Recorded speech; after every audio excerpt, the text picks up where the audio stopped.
Les prix de certains billets d'avion défient toute concurrence. On peut trouver un Nice-Londres à 25 € ou un Bordeaux-Milan à 20 €. Mais quid de l'impact environnemental de ces billets à prix bradé? Depuis janvier 2020, les compagnies aériennes paient une écotaxe sur chaque billet au départ de la France, comprise entre 1,50 et 18 €. Cette éco-contribution pourrait fortement augmenter cette année afin de lutter encore plus contre le réchauffement climatique. Faudrait-il instaurer un prix minimum sur les billets d'avion pour favoriser la transition écologique? Bref, êtes-vous pour ou contre la fin des billets d'avion à prix bradé? Dans notre rubrique débat d'aujourd'hui, Mathieu, Stéphanie et Anjali vont donner leur avis sur ce thème.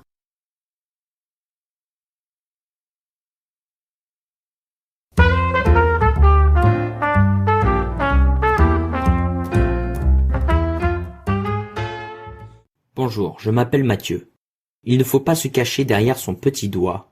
Le transport aérien pollue. Par conséquent, il est normal que le consommateur paie pour la pollution qu'il génère et que les compagnies travaillent à réduire leurs empreintes écologiques. Bonjour, je m'appelle Stéphanie. L'introduction d'un prix minimum pour les billets d'avion vise uniquement à protéger les compagnies traditionnelles de la concurrence des compagnies aériennes qui offrent des tarifs extrêmement bas. Cette proposition politique augmenterait les tarifs pour des millions de consommateurs sur les vols européens de court courrier. Bonjour, je m'appelle Anjali. Je suis contre. La taxe environnementale sur les billets d'avion a pour objectif de réduire le trafic aérien. Cette mesure aurait pour effet de remplir les caisses de l'État, qui s'en serviraient peut-être pour financer des routes et des trains, mais le secteur aérien n'en bénéficiera pas. Il me semble aussi que d'après différentes études internationales, le trafic aérien ne représente que 2% des émissions de CO2 et les compagnies aériennes paient déjà des taxes environnementales très élevées.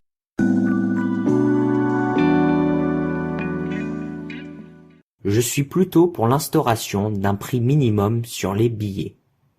Ainsi, la somme resterait dans la poche des compagnies aériennes, ce qui leur permettrait de se développer de manière plus vertueuse pour l'environnement, en investissant dans des innovations technologiques. Par exemple, dans des avions moins gourmands en énergie ou dans des moteurs plus économes. Je pense que c'est une mesure anti-consommateur. Les vols à bas prix sont un droit des consommateurs. Il ne faut pas que les vols deviennent un privilège réservé aux plus riches.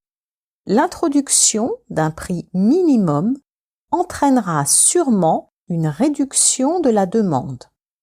Et il ne faut pas oublier que les compagnies low cost sont des acteurs économiques majeurs dans beaucoup de pays, avec des millions de touristes par an qui contribuent à stimuler les économies régionales sur lesquelles reposent des milliers d'emplois.